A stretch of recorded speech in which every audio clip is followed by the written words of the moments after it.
How effective is the combination of your main product and ancillary text?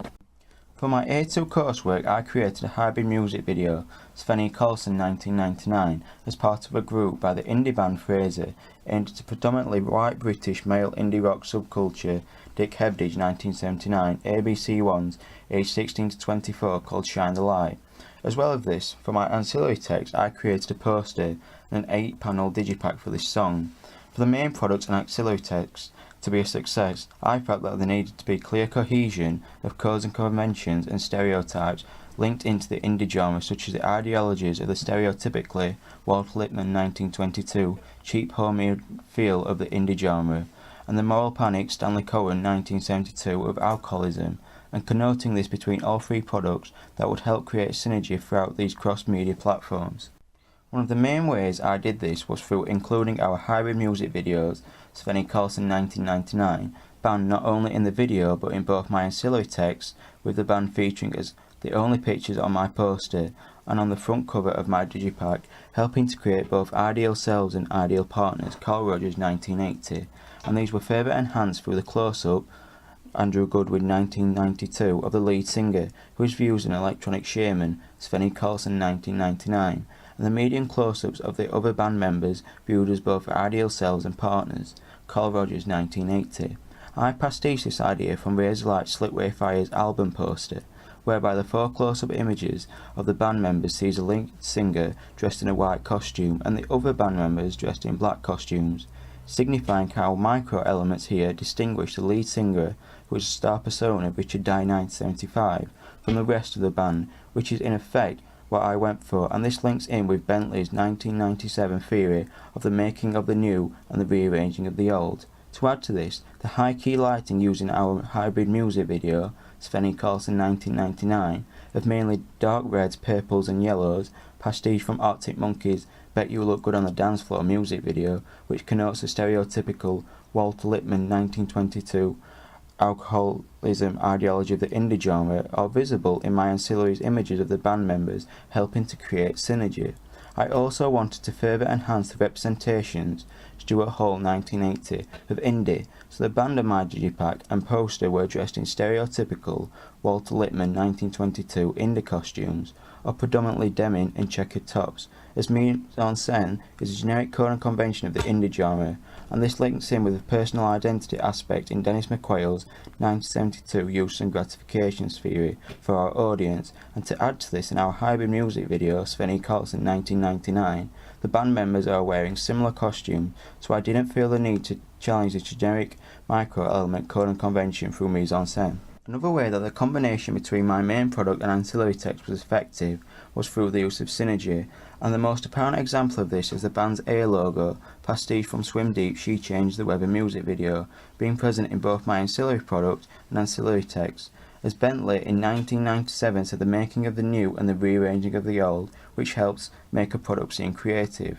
On my poster, the A logo is present in the band's name, and on my digipack, the A logo is present in both the name of the band and on one of the digipack's back panels. As Banerjee Byrne and Buckingham said in 2010, if creativity is not inherent, then it must be developed through digital technologies, and the band's A logo was copied from their Web 2.0 web application, O'Reilly and Doherty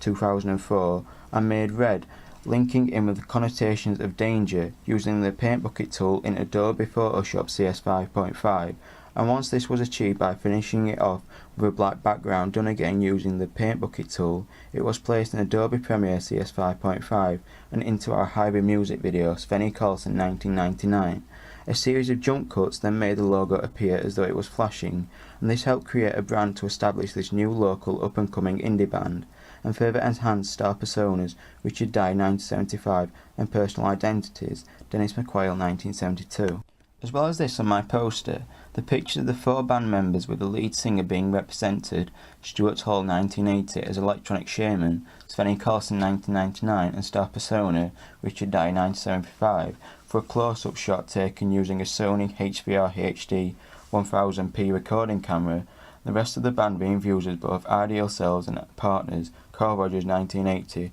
through medium close-up shots, are all screenshots taken from our hybrid music video, Sven Karlsson 1999, out of Adobe Premiere CS 5.5, using the snipping tool software, helping to create synergy between both texts, and due to call sheets made in pre-production outlining the costumes the band members needed to wear, similar clothing was apparent in both the main production and my ancillary text, and this mise-en-scène micro-elements represented Stuart Hall 1980, the indie genre, and helps create subcultural capital, Sarah Thornton 1995, for our audience, who also feel a sense of personal identity, Dennis McQuayle 1972, associated with my production. On my digipack, a screenshot was taken of the protagonist in our hybrid music video, Svenny Carlson 1999, whilst in the Walking Home Drunk scene, pastiche from Arctic Monkeys' Why'd You Only Come When You're High music video, and while he is at the bar at the beginning of the video, also pastiche from the previously mentioned Arctic Monkeys music video,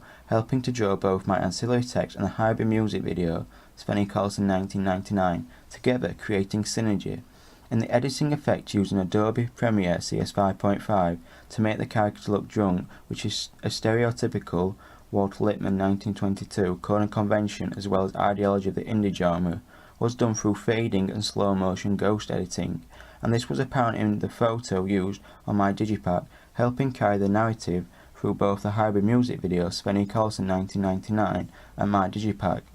Despite all the efforts made to create continuity between our music video and my ancillary text, the first part of the video was filmed in October around Halloween, whilst the second date of filming was near December, so if you specifically, scenes of both Halloween and Christmas are apparent in our music video's narrative, which helps disrupt the verisimilitude and continuity of our music video and demonstrates how important call sheets are in the construction of a music video.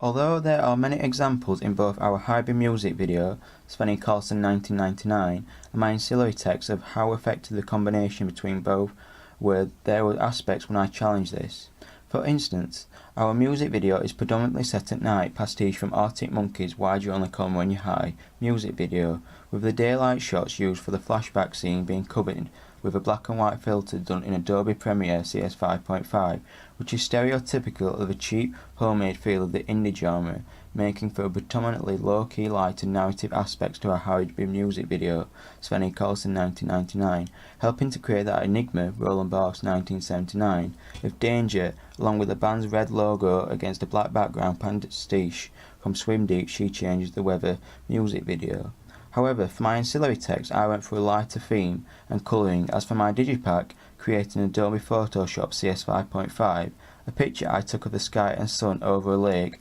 using a Canon EOS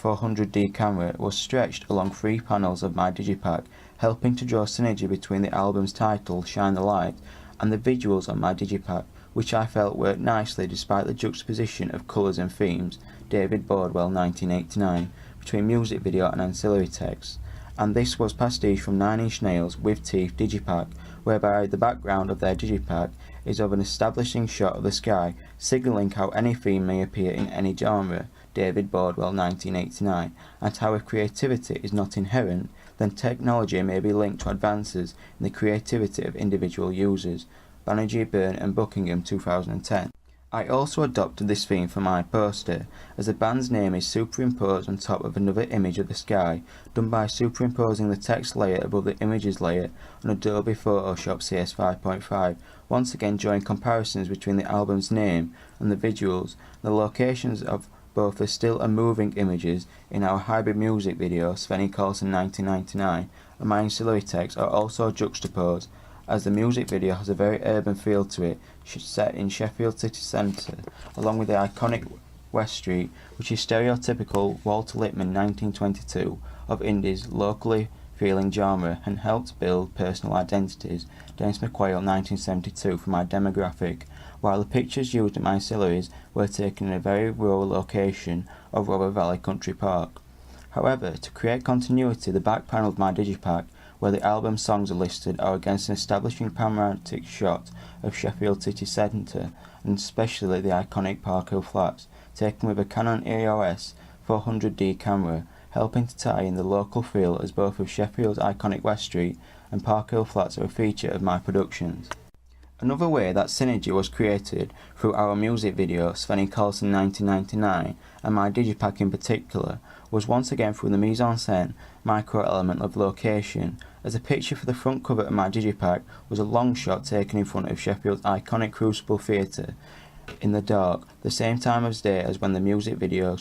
was filmed, and despite the front cover of my digipack juxtaposing 3 other panels of my digipack through the theme and location used, this helped create a unique selling point, Rosa Reeves 1961, and links all the panels of my digipack together through the mise-en-scène micro-elements of location, as this is also the case with the back 3 panels of my 8-sided digipack. These are establishing shots from the music video of the bar scene, the beginning of the narrative, and the performance aspect of our video, where the band is seen performing, which also carry the same stereotypical Walter Lippmann 1922 themes, Bordwell 1989, and ideology of the indie genre, of alcoholism and rock and roll, as our music video,